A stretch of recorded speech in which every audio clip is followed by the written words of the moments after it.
Então vamos lá, começando mais um vídeo por aqui e hoje nós vamos falar sobre relacionamentos. Pois é, já te expliquei por aqui do básico ao avançado como funciona o comportamento humano com muita teoria e exemplos práticos. Expliquei para você também como a linguagem funciona, a relação da linguagem com o nosso comportamento e como nós podemos controlar, entre aspas, a nossa mente. Se você não acompanhou nenhum desses conteúdos, sugiro que você volte lá e entenda aquilo, porque vai ficar muito mais fácil de você conseguir entender os temas e conteúdos que a gente vai abordar por aqui na sequência do canal. Mas enfim, para a gente começar a falar de relacionamento, eu acho que vale a pena começar bem do início, né? Entender primeiro se nós somos uma espécie monogâmica ou poligâmica. Já parou para pensar nisso? Por que existe traição? Será que é puramente algo moral? É uma questão de caráter? Ou nós temos uma predisposição genética a ser assim? É isso que eu vou responder para você nesse vídeo. Então fica aqui comigo porque garanto que vai ser um conteúdo legal. Pessoal, então deixa eu me apresentar, né? Se você não me conhece, eu me chamo João Chesca, sou psicólogo clínico, tô todos os dias falando de psicologia e comportamento humano lá no meu Instagram, sugiro que me acompanhe por lá, e também no TikTok tô postando conteúdo semanalmente. Aqui no YouTube toda semana tem vídeo novo para você,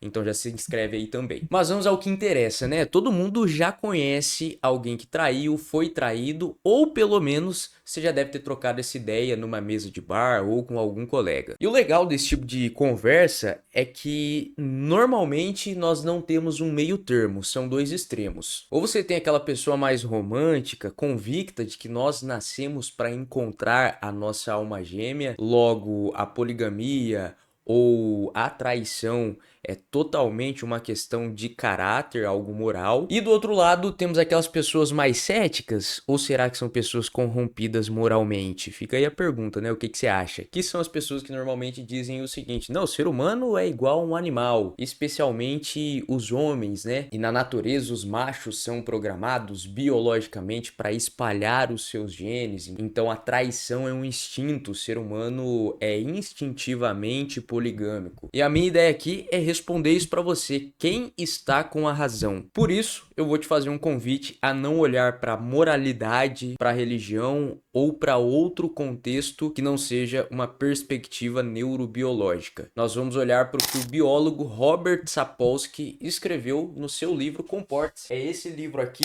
e ele vai ser a nossa referência para esse vídeo, tá? Então, pessoal, eu não tô expondo aqui para vocês uma opinião pessoal. Quando eu fizer isso, eu vou sinalizar aqui. Mas a ideia desse vídeo que eu vou debater aqui com vocês é o conteúdo desse livro do Sapolsky, que eu já li há um bom tempo, reli outra vez e traz uma perspectiva muito legal sobre esse tema. E eu já te aviso, tá, que o vídeo hoje vai acabar com a fantasia dos românticos e vai destruir a galera que fica jogando tudo que faz na conta da biologia. Então já puxa a cadeira, se acomoda no sofá, se tiver deitado, fica bem aconchegado, porque a gente vai começar a mergulhar no conteúdo. Pessoal, o Sapolsky, ele faz basicamente o seguinte com nós no livro. Ele nos convida a esquecer um pouco a biologia humana para entender melhor esse tema. E aí você deve estar pensando, ok, mas não faz muito sentido. Faz, e eu vou te explicar. O que acontece é que aqui a gente vai abordar uma perspectiva evolucionista. Ou seja, a gente vai seguir aqueles princípios do Charles Darwin que a gente aprende sobre a seleção das espécies. Então, eu vou abordar aqui o ser humano como outras espécies do reino animal que evoluiu por muitos anos. Tanto é que se você assistiu aqui no canal a análise do livro Sapiens, você já tem essa reflexão, esse ponto de vista bem estabelecido. Aqui eu não quero brigar com a religião, dizer o que está certo e o que está errado. A gente simplesmente vai adotar essa perspectiva da evolução das espécies do Charles Darwin para explicar o conteúdo que eu quero passar para vocês. Então assim, ó, quando a gente olha para o restante da natureza, nós temos uma divisão entre dois grupos que é bem delimitada em muitos casos. Essas categorias opostas são as espécies formadoras de casais e as espécies formadoras de torneios. E aqui eu vou adotar também espécies A para as espécies formadoras de casais e espécies B para as espécies formadoras de torneio, só para não ficar muito repetitivo mesmo, tá? Então, nas espécies A, você pode buscar aí alguns exemplos: os gibbões, cisnes, arganáceos do campo. Nessas espécies, os machos e as fêmeas têm praticamente o mesmo tamanho, o mesmo peso, mesma coloração, e uma das explicações para isso é que nessas espécies não há uma competição brutal para acasalar. Então, quase todos os machos encontram uma fêmea e o nível de agressividade entre eles é muito baixo. E o grande diferencial dessas espécies A é que o macho ele tem um nível muito alto de investimento parental. Isso significa que ele é um bom pai, ele ajuda a cuidar dos filhotes. Nesse caso, as fêmeas procuram parceiros pela capacidade deles de exercer esse papel, né? De conseguir cuidar ali da prole. Então, nesses casos, músculo, agressividade e essas outras características mais comuns nas espécies B não prevalecem tanto, não são aí algo que as fêmeas buscam nos seus parceiros. Ironicamente, nesses casos existe um índice até que alto de adultério, porque as fêmeas costumam buscar outros genes fora do casamento, digamos assim, né, da relação, porque ela sabe que o parceiro tem essa capacidade de ficar e cuidar da prole. Agora vamos para as outras espécies, as espécies B. Então, como nós falamos, essas são as espécies formadoras de torneios. Exemplos práticos: babuínos, chimpanzés e pavões. Menção honrosa também para os elefantes marinhos. Aqui a teoria do Darwin se aplica de maneira muito forte e até pesada demais, às vezes sangrenta, né? Nós temos machos muito mais fortes, maiores, mais pesados, por vezes com cores mais berrantes, caninos maiores, mais musculosos. E o motivo disso é que nessas espécies B, cerca de 5% dos machos monopolizam todas as fêmeas. Basicamente é o vencedor que leva tudo, né? Então, aquele macho alfa, ele não cuida dos filhotes, ele simplesmente tem o esperma para fazer a fecundação na fêmea e passar os genes à frente. Para as fêmeas dessas espécies, ela não quer um bom pai,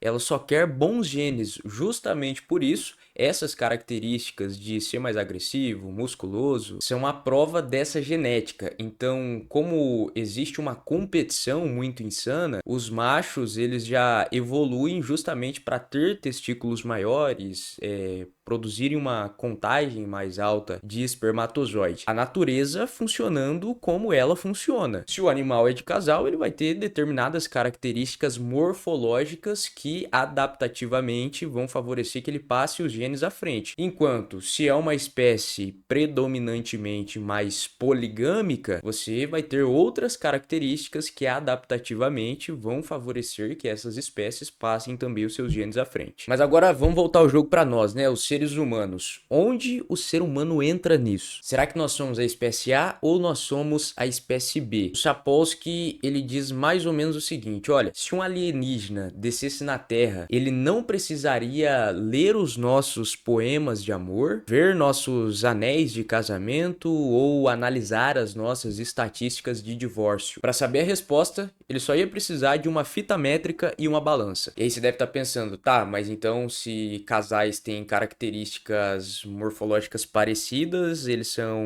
monogâmicos, se são discrepantes, poligâmicos?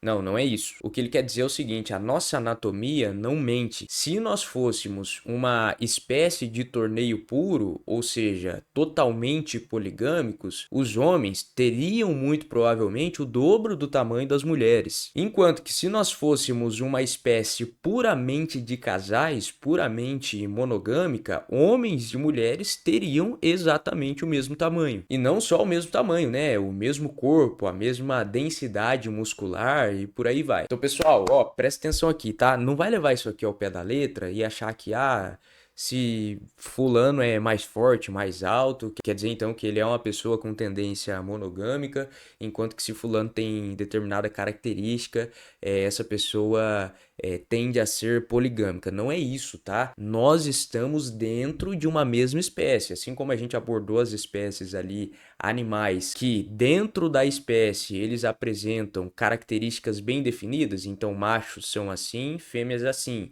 Nas espécies monogâmicas são mais parecidos, nas espécies poligâmicas são mais discrepantes. Na nossa espécie, homens e mulheres estão no mesmo jogo, estão na mesma espécie. Justamente por isso, o que os números números mostram, né, que em média no mundo todo os homens são apenas 10% mais altos do que as mulheres e também 20% mais pesados do que as mulheres. Além disso, os homens consomem em média também 20% mais calorias e vivem 6% menos. Deu para entender? Não tem como a gente pegar os exemplos do reino animal e translacionar isso para nossa espécie, dizendo que determinadas características corporais e biológicas dizem que a nossa espécie é monogâmica ou poligâmica. Por quê? Porque enquanto lá nas espécies B a gente vê uma diferença de dobro de tamanho, a nossa não chega nem perto disso. Mas ao mesmo tempo, enquanto as espécies A são praticamente 100% semelhantes, na nossa espécie nós também não podemos dizer a mesma coisa. Então, por exemplo, né, se a gente pega ali até o exemplo do testículo, a produção de esperma que eu citei anteriormente, os testículos da nossa espécie são proporcionalmente maiores do que os de bons,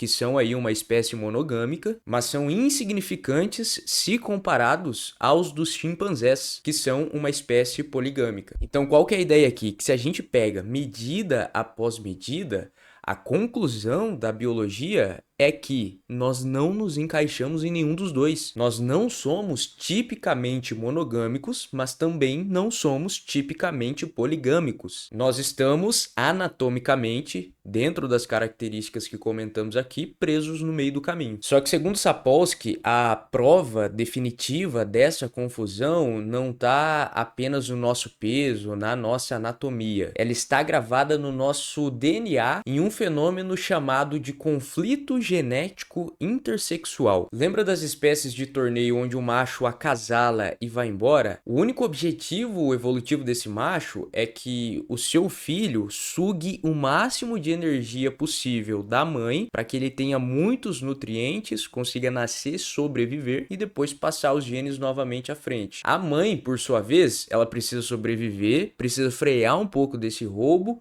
porque depois ela tem que ter outros filhos. Então a gente acaba tendo quase como se fosse uma corrida ali dentro dessa guerra, entre aspas, né? E essa guerra, novamente, né, biológica, acontece ali dentro do útero, no exemplo dessas espécies que a gente está citando aqui. E o legal é que a biologia usa um termo, né, que o Sapolsky apresenta ali no livro, para as armas dessa guerra, que são os genes impressos. Esses genes, eles funcionam de um jeito se vem do pai e de um jeito diferente se vem da mãe. Por exemplo, espécies de torneio, que são as espécies poligâmicas, estão lotadas desses genes guerreando ali dentro do útero. Enquanto que as espécies de casais, que são aquelas espécies monogâmicas, onde o macho e a fêmea vão criar os filhos juntos, tem esses genes praticamente nulos dentro do útero. E aí você deve estar se perguntando de novo, beleza, e nós? E o Sapolsky dá quase a mesma resposta. A gente fica no meio termo. Nós temos sim alguns genes impressos. No entanto, não dá para dizer que nós temos essa zona de guerra de um babuíno, mas ao mesmo tempo nós também não temos a genética semelhante à de um cisne nesse sentido. E então é como se a biologia tivesse nos feito pela metade. Pessoal, e presta atenção, porque é agora que isso começa a fazer sentido, porque essa biologia do meio termo que explica o absoluto caos que é o comportamento humano ao longo da história. E é por isso que, como diz o Sapolsky, vou até ler aqui o que ele escreve, né? Como qualquer um pode confirmar, desde os poetas até os advogados e especialistas em divórcio, somos, por natureza, bastante confusos, com uma leve inclinação a poliginia. Então agora vamos mudar um pouco de lente, vamos sair do mundo animal e olhar para a nossa espécie, olhar mais especificamente para a nossa civilização. Quando a gente pensa na cultura ocidental, nós temos uma cultura que, na sua maioria, venera o casamento, valoriza relações estáveis, mas que vemos constantemente também casos onde as pessoas são atraídas por alternativas, onde as pessoas se deixam seduzir e, em muitos casos, facilmente acabam sucumbindo. É uma cultura que legalizou o divórcio e hoje uma grande porcentagem das uniões acabam terminando dessa maneira. E ao longo da história, a gente consegue ver que nós tivemos a capacidade de ir aos dois extremos da natureza. A gente consegue pensar em histórias e conteúdos que a gente às vezes vê até mesmo na escola de reis que tinham inúmeros filhos com várias mulheres diferentes, mas ao mesmo tempo a nossa espécie conseguiu construir sociedades estritamente monogâmicas. Então, se nós biologicamente não somos programados para a monogamia perfeita, a traição pode ser justificada, é aqui que os blocos se conectam de forma magistral. Se a sua anatomia, a sua genética te deixam no meio do caminho com uma leve tendência a buscar novos parceiros, o que te mantém fiel a um acordo que você fez com uma pessoa que você ama? A resposta está na joia da coroa do cérebro humano, que é o nosso córtex pré-frontal. Então perceba como tudo agora começa a fazer mais sentido, porque quando a gente abordou a perspectiva da linguagem, quando eu fiz com vocês aqui a análise do livro Sapiens, qual que é o aprendizado que nós temos? Que nós, seres humanos, enquanto espécie, nos diferenciamos das demais espécies a partir do momento que passamos por uma revolução, que é a revolução cognitiva, o surgimento da linguagem. Linguagem essa que vem de um córtex pré-frontal muito mais refinado e complexo do que em outras espécies. E essa capacidade nos fez criar deuses, moeda, acreditar em ficções coletivas que sustentam uma norma global, sustentam ideias morais, éticas e várias outras coisas, várias outras leis, por exemplo, que regem hoje a nossa sociedade. Então, a partir do momento que nós temos uma região do nosso cérebro que por vezes grita, por vezes sussurra e tem a função de fazer a coisa mais difícil quando é a coisa certa a se fazer, as nossas características herdadas a partir da nossa filogênese podem muito bem gerar um impulso poligâmico mais primitivo, mas ao mesmo tempo a parte do nosso cérebro que foi a última a amadurecer,